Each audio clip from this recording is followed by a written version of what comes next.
Wow, just look at that view. The early bird catches the worm. You can see the sun is starting to rise and it's beginning to slowly unwrap these beautiful mountains all around me.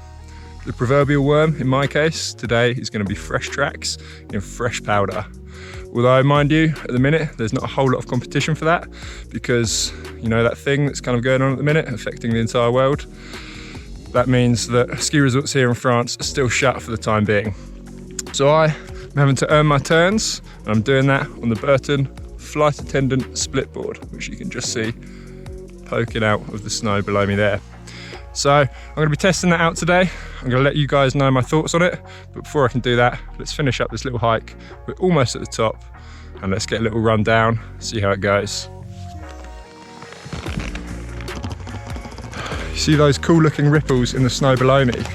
They're called sastrugi, and they give you an indication of which way the wind's been blowing. So it's quite windy last night, and you can see they've almost got a bit of a head on them.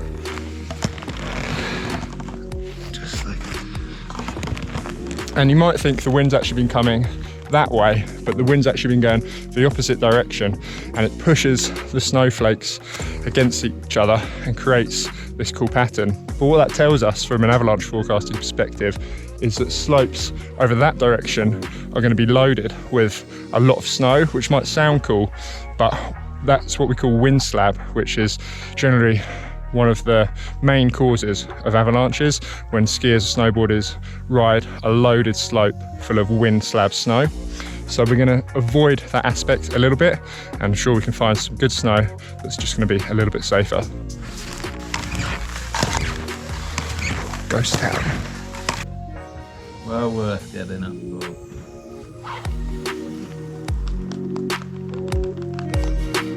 Looks decent.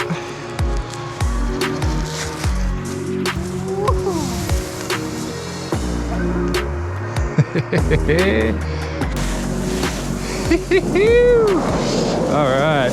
So I am actually quite familiar with the Burton Flight Attendant. It's been a staple in the lineup for a few years now. The large nose and 10mm taper make it a winner in the powder. Oh yeah! As you can hear, I'm having a good time. Woo! And the directional camber, that gives you plenty of pop. But it was this board's lively nature and ability to carve that made it such a winner in the all-mountain category. This, however, is my first time on the split version, so I'm keen to see just how things translate. Let's get some speed up. Ew. Oh, the snow has been surprisingly wind affected. It's quite heavy, hence why I'm going pretty slow. But I've got to tell you, so far, this board is doing a good job of keeping the nose up. And yes, as you can hear me say there, on my first run, that I'm definitely not having to work too hard in the deep stuff. So it turns out the worm was a little bit chewy, a little bit hard to swallow. So I'm talking about the snow, and what I mean was the wind had got to it. And that means that if you imagine when all the snowflakes fall, they've got this awesome snowflake structure like that with these big long fingers.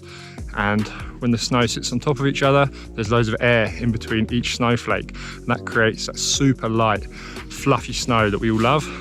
But because the wind had hammered the snow quite a bit, it had compressed those snowflakes more into these kind of granular sand-like crystals, which stick together a little bit harder.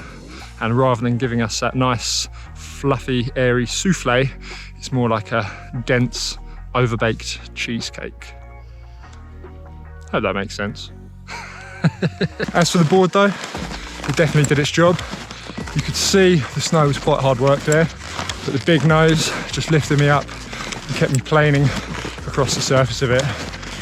So I'm almost back up for a second one.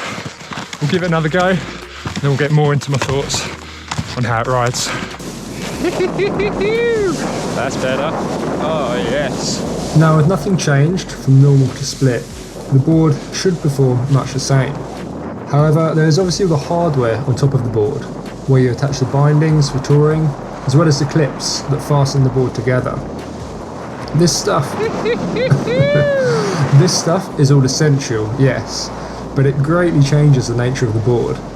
The added weight makes the board feel a little more cumbersome and sluggish. And I found the directional flex of this board to feel a lot stiffer than the original, which definitely takes away some of its playfulness. Not so much, I must add, that you can't still have a good time on it. Nice. Got a much better line that time.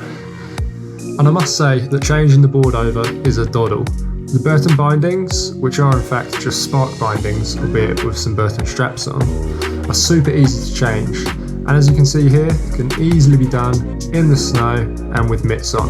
The clips, they do a great job of holding the board together, and you never feel like the whole thing might pop apart. So, competent board?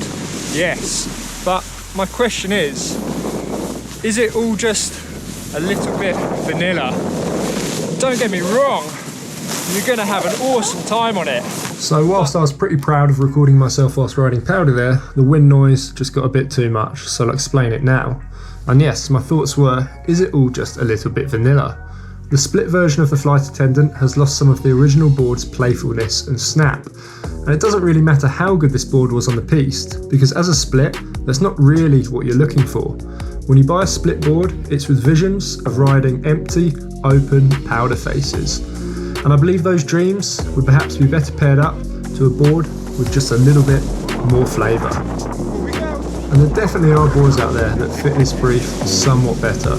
Karua, Jones, K2 even, all have unique splitboard shapes that will excite you somewhat more than this. So you can definitely see, from piste to powder, it does the job. But as I say, with so many unique and interesting shapes out there, if you're going to spend the money on a split board, I'd go for something a little bit more exciting.